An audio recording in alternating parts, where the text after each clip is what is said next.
Fala aí galera, aqui é o JP e hoje a gente vai estudar um tópico dentro das reações orgânicas, que são as reações de adição.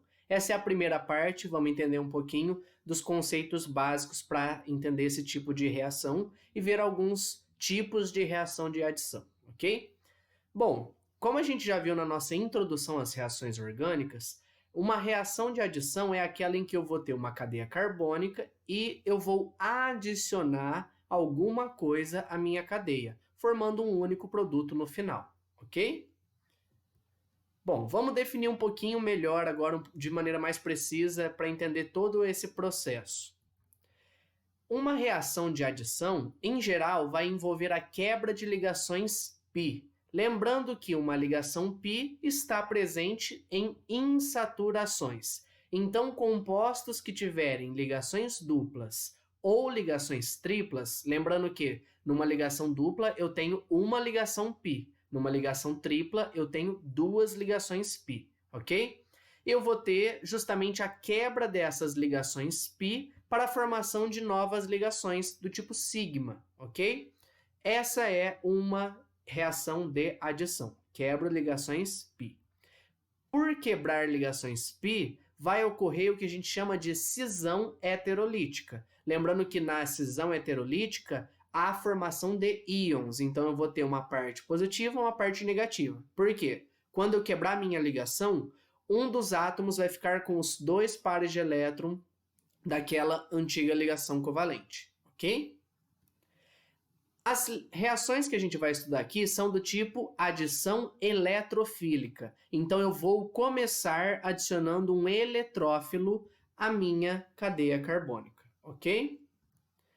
Basicamente, a gente tem aqui nossa cadeia carbônica, em que nós teremos um carbono, dois carbonos, aliás, com uma ligação π. Lembrando que uma das ligações é sigma, coloquei aqui em vermelho, as ligações simples são do tipo sigma, e essa em verde aqui é a ligação π, ok? Então, é justamente essa ligação π que eu vou quebrar na hora que eu fizer a minha reação, certo? Nesse caso aqui, nós temos dois carbonos com hibridização sp2, geometria trigonal planar. Então, assim, vale lembrar conceitos básicos das reações orgânicas, da química orgânica também, porque o exercício pode trazer essas informações ao longo do que ele pede, tá certo?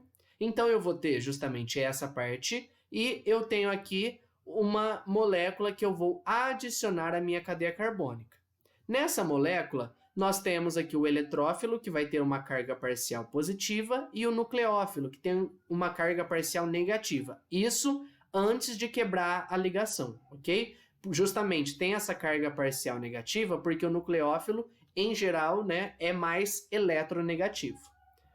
Como a gente viu, ocorre uma cisão heterolítica, então eu vou quebrar exatamente aqui a ligação do meu reagente, e quando eu fizer a adição, eu vou ter isso daqui, ok? Então eu quebro a ligação π e agora perceba, tinha aqui carbonos em sp2, agora passaram para carbonos sp3, eu tinha aqui ligação π, agora eu formei duas ligações sigma, então é justamente assim, eu tenho aqui, quebro isso e abro possibilidade para emendar dois novos grupos onde eu quebrei a minha ligação, ok? Essa é o molde, esse é o esquema geral de uma reação de adição, tá? A gente agora vai estudar os tipos de reagente aqui que eu posso adicionar à minha cadeia carbônica, beleza? O primeiro tipo é o que a gente chama de reação de hidrogenação catalítica. Eu reforcei para vocês e reforço novamente agora. O nome das reações, os termos têm certos nomes que ajudam em muito a gente saber o que está acontecendo. Bom, essa reação também é chamada de Sabatier-Senderens, ok? Que foram os cientistas que propuseram essa reação. Então, nas reações orgânicas, vocês vão ver que é muito comum aparecer o nome de cientistas que deram alguma contribuição para essas reações, ok?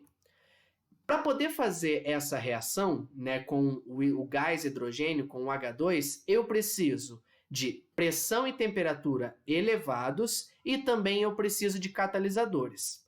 Quando a gente fala que catalisadores, se você já estudou cinética química, vai lembrar que um catalisador acelera a minha reação.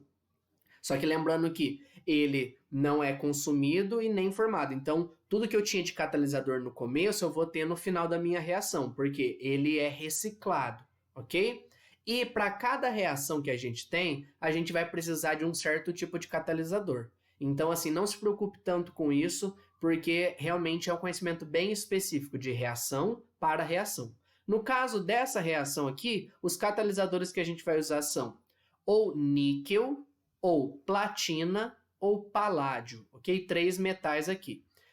É interessante porque esses metais não necessariamente estão no mesmo estado físico do meu reagente. Então, aqui o H2 é um gás, só que esses catalisadores são sólidos, são metais. Tá? Então, quando a gente tem aí estado físico diferente, a gente tem o que a gente chama de catálise heterogênea, ok?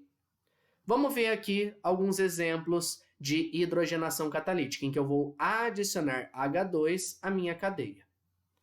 Por exemplo, eu tenho aqui o eteno, né? Então nós temos aqui um hidrocarboneto, que é da classe dos alcenos, ok? Quando eu adicionar o H2, na presença de níquel com pressão e temperatura elevados, eu quebro a ligação π e cada hidrogênio vai para um carbono que tinha essa ligação π original. Então, de eteno, agora eu tenho etano, ok?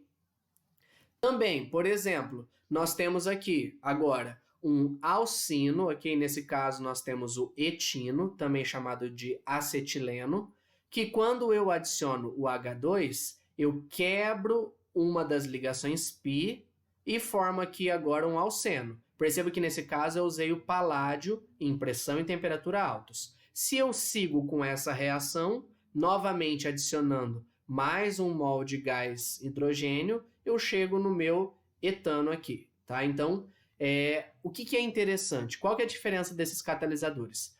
Tanto o níquel quanto a platina são catalisadores que fazem com que aconteça a hidrogenação completa, tá? Já o paládio, ele faz com que a reação seja mais moderada, então eu consigo controlar a reação para fazer com que não passe direto desse reagente para esse produto aqui no final. Eu consigo parar aqui no meio. Vale a gente observar aqui também que para cada ligação π, eu uso 1 mol de H2, tá? Isso daí no caso H2, mas depois a gente vai ver que para cada ligação π que eu quebro, eu preciso de 1 mol do meu reagente que eu vou estar adicionando, ok? Então, fica aqui uma dica interessante, porque tem vários exercícios que trazem isso daqui, perguntando quantos mols que eu vou precisar de certo gás e tudo mais, ou mesmo quantas ligações π ou ligações duplas eu tinha, sabendo que eu usei tanto de um certo reagente, ok? Então, eu fiz uma hidrogenação, adicionei hidrogênio e precisei de um catalisador, por isso que ela é catalítica, ok? Um exemplo muito prático, né, talvez o exemplo mais famoso de hidrogenações catalíticas é a produção da margarina. Tá? Então, a gente já conversou aí em aula sobre diferença de manteiga e margarina, mas a questão para poder produzir margarina, eu pego óleos, ok? Óleos vegetais, e faço a hidrogenação catalítica desses óleos. Por quê? Os óleos vegetais são derivados de ácidos graxos insaturados. Então, eu tenho uma cadeia carbônica muito grande, lembrando lá que ácido graxo tem aquela cadeia carbônica grande, e por ser insaturado, eu tenho ligações π, principalmente ligações duplas. Para poder transformar um óleo que está no estado líquido para uma gordura, né, para ter essa consistência mais pastosa da margarina, eu preciso fazer essa transformação. Então, somente eliminando essas duplas, porque a única diferença do óleo para gordura vai ser a presença de ligações duplas. Quebrando simplesmente essas duplas por uma reação de hidrogenação catalítica, eu consigo transformar um óleo, né, numa gordura, tá? Tem muito exercício que traz exemplos disso, pede para você equacionar, pede para você falar. Lembrando aqui também que os óleos tendem a ser mais saudáveis, ok?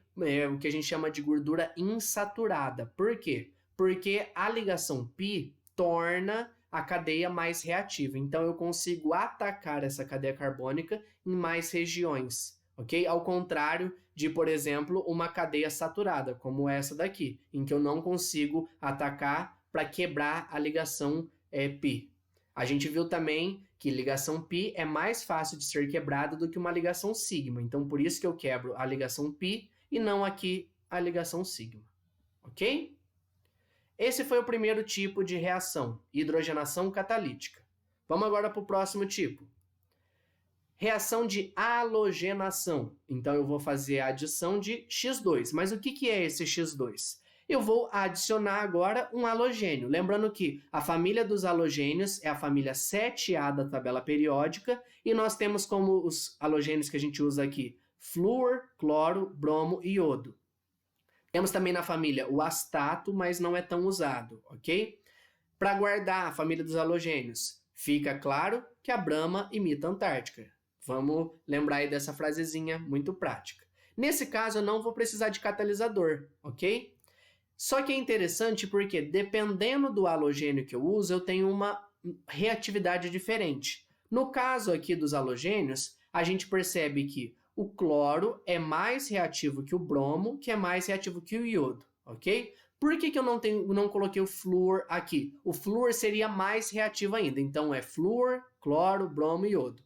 Essa diferença tem a ver com a eletronegatividade do meu átomo. As reações com F2 são tão intensas que eu não consigo controlar as condições para poder realizar isso no experimento. Já ao contrário, as reações com I2, né, com o iodo, elas são muito lentas. Então, as halogenações mais comuns para fazer adição são com cloro e bromo, ok? Isso é o que a gente vai encontrar de maneira mais comum.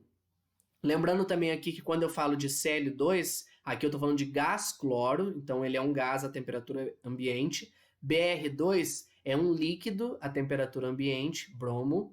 E iodo, I2, é um sólido à temperatura ambiente. Então, temos aí reagentes da mesma família, mas em diferentes estados físicos, ok? E se eu fosse usar o flúor, ele também seria gasoso, ok? Bom, quando eu fizer uma reação de halogenação, eu vou formar o que a gente chama de um dialeto vicinal.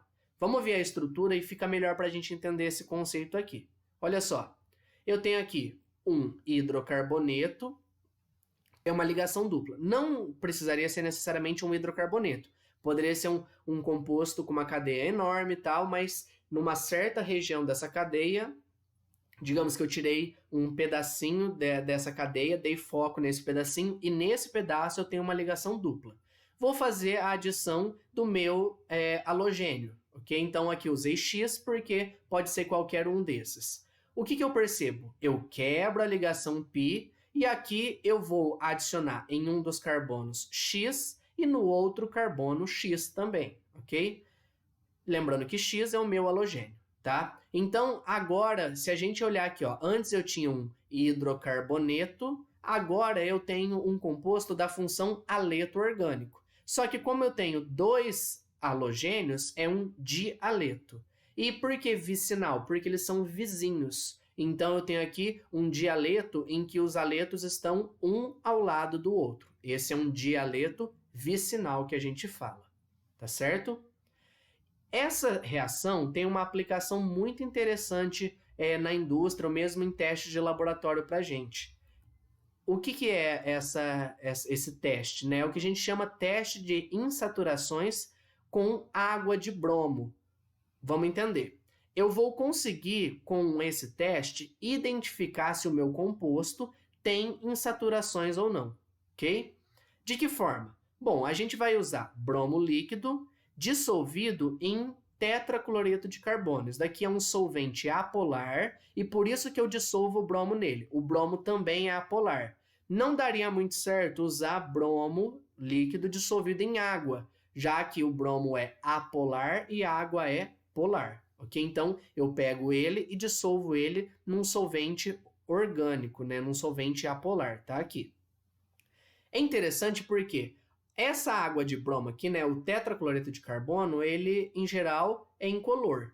Já o bromo líquido, ele tem uma cor castanho avermelhada. Então, quando eu colocar um pouquinho dele aqui, eu vou ter um líquido castanho. E o que vai acontecer?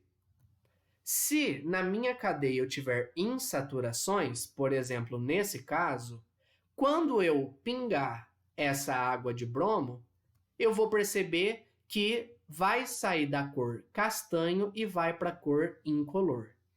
Né? Por que cor incolor? Só vai descorar, digamos assim. Os exercícios do termo descorar água de bromo. Vamos entender. Compostos orgânicos, a gente já viu, em geral, não são coloridos, pelo menos na faixa do visível, ok? Porque a absorção de luz deles não corresponde ao que o nosso olho consegue ver. Então, às vezes, eles têm um tom levemente amarelado e tudo mais, mas por conta das ligações pi aqui da dupla que faz ressonância. Exemplo disso, o óleo para gordura, né? Como a gente viu anteriormente aqui da transformação do óleo para gordura. Né? Um óleo ele é mais amarelado do que a gordura, né? A margarina, que vai ficando mais esbranquiçada. O que acontece? Esse composto aqui não tem cor. Esse composto aqui é o BR2 que está dissolvido nesse meu solvente. Então, isso daqui é castanho, isso aqui não tem cor. Quando eu faço essa reação, eu tenho esse composto que também não terá cor. Por isso que ele vai deixar de ser castanho e vai ficar incolor. Então, eu vou descorar a água de bromo, ok? Isso indica para mim que no meu reagente orgânico, né, no meu composto orgânico, eu tenho duplas. Se eu não tivesse a ligação dupla, essa reação não aconteceria e a minha água de bromo continuaria castanho. Então, pinguei, continuou castanho, não tem ligação dupla. Era castanho, ficou incolor, é porque reagiu, e se reagiu é porque tem dupla ou também tripla. Por isso que eu coloquei aqui insaturações, ok? Isso daqui é um teste muito comum em laboratório para a gente conseguir fazer e muito simples também. Agora a gente vai para mais um tipo de reação de adição, a chamada hidrohalogenação, ou adição de halogênio hidreto, enfim, tem vários nomes aí para se referir a esse tipo de reação. Perceba que a gente já fez só adição de hidrogênio, H2, só adição de halogênio, X2. Agora eu vou adicionar um hidroaleto, ou seja, um HX. Nessa reação, eu vou adicionar, por exemplo, HCl, HBr ou HI. Novamente, o flúor não é muito usado, mas também pode ser usado, ok? Um haleto de hidrogênio. Então, lembrando que isso daqui, a gente lá da química inorgânica até chama isso de ácido clorídrico. Só que ele só vira ácido clorídrico se ele estiver em água, porque ele vai ionizar. Do contrário, isso daqui a gente pode chamar de cloreto de hidrogênio, como gás, brometo de hidrogênio e iodeto de hidrogênio. Para poder saber aqui, porque até agora não tinha problema, já que eu quebrava a ligação. Se eu tinha, por exemplo, H2, colocava H e H. Se eu adicionava X2, eu colocava X e X. Agora, a gente vai ter um H e um X. A gente pode se perguntar, onde eu vou adicionar o H, onde eu coloco o X, vai dar uma mistura dos dois, enfim, o que vai acontecer? Nós vamos usar o que a gente chama de regra de Markov-Nikov. Guarde esse nome porque ele é muito importante, vai aparecer aqui várias vezes para a gente. O que é uma adição de Markov-Nikov? Significa que o hidrogênio vai entrar no carbono mais hidrogenado, ok? Então, assim, eu vou olhar os carbonos. Se o dos carbonos tiver mais hidrogênio, é lá que eu vou colocar o novo hidrogênio. Digamos assim, hidrogênio gosta de quem é parceiro dele. Hidrogênio gosta de hidrogênio, então ele vai ficar junto com os outros hidrogênios. Por exemplo, tenho aqui, olha só, eu tenho esse composto. Vamos analisar essa região da dupla que é aonde vai ocorrer a reação. Esse carbono aqui está ligado a esse pedaço em cima e a dupla, ou seja, não tem hidrogênio nenhum nesse carbono. Já nesse outro eu tenho aqui a dupla, esse pedaço da cadeia, e eu tenho um hidrogênio aqui. Esse hidrogênio, significa então aqui eu não tenho nenhum hidrogênio, aqui eu tenho 1. Quando eu fizer a adição do HX, esse novo hidrogênio vai se juntar aqui. Então, agora que eu tinha aqui apenas 1, eu vou ter 2. Não estou mostrando os dois aqui, mas ó, desenhei um aqui, que é esse primeiro, e tem mais um hidrogênio aqui. Nesse outro carbono que não tinha nenhum, eu coloquei o X, ok? Então, cuidado com isso. Regra de Markov-Nikov, hidrogênio entra no carbono mais hidrogenado, ok? Caso desse empate, aí a gente precisa analisar caso a caso, mas em muitos casos que dá empate, não tem diferença em qual você coloca. Você vai ter o mesmo produto, só que com a molécula, com a mesma molécula ou a molécula invertida, enfim, tá? Então não se preocupe tanto com isso. Essa regra fundamental aí é de ouro. Outro exemplo, se eu tivesse aqui agora um alcino, olha só, eu tenho aqui uma tripla, né? Então temos aqui 2 ligações π, por isso que eu vou usar 2 mols do meu reagente. Quando eu quebrar, se eu analisar aqui, eu tenho esse carbono não tem nenhum hidrogênio. Já esse carbono da ponta tem um hidrogênio. Então, os 2 hidrogênios que vão ter que entrar, vão entrar exatamente aqui junto com o outro hidrogênio que já estava. E o X, que é o que sobrou, vai para o outro lado. Então, o X vai entrar aqui. Perceba que eu quebrei uma ligação π, adicionei H aqui e X aqui. Quebrei a outra ligação π, H nesse mesmo carbono, X aqui. Não mostrei aqui, mas ainda tem mais um hidrogênio aqui, que já estava antes da gente fazer a reação.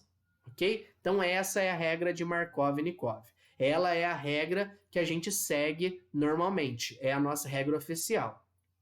Só que nós temos que tomar cuidado, porque pode acontecer da minha reação acontecer com peróxidos orgânicos, tá? Quando isso acontecer, vai acontecer não uma adição eletrofílica, mas uma adição radicalar. Ou seja, usando radicais livres, tá certo? E vai acontecer uma reação do tipo produto anti-Markov-Nikov. Então, assim, o tradicional Markov-Nikov. Se ele falar no exercício que tem peróxido, aí você vai fazer o contrário do Markov-Nikov. Essa reação contrária ao Markov-Nikov é chamada reação de Karash-Mayo, ok? Qual que é, então, a ideia? Vamos ver aqui 2 exemplos. Olha só, nesse primeiro caso, uma reação normal, não falou nada, não tem peróxido. Esse primeiro carbono aqui, ele tem um hidrogênio, esse daqui tem 2 hidrogênios. Então, o H do meu reagente vai ser adicionado aqui. Coloquei aqui. Já o meu X vai aqui. Produto Markov-Nikov, esse primeiro produto Markov-Nikov. Já o de baixo, mesmo reagente, a diferença é que eu coloquei um peróxido. O que eu faço? Eu coloco o contrário. Então, ao invés de colocar o H onde era para ele entrar, eu coloco no sentido contrário. Por isso que é anti-Markov-Nikov. Retomando, não falou nada, faz Markov-Nikov. Se ele falou que tem peróxido, você faz trocado, ok? Então, é um detalhezinho que pode aparecer, às vezes pode ser pegadinha, mas se a gente ficar atento, isso não dá problema pra gente, beleza? A gente fecha a nossa primeira parte das reações de adição aqui, continuamos daqui a pouco com mais reações de adição. Qualquer dúvida, estou à disposição. Até logo, tchau, tchau!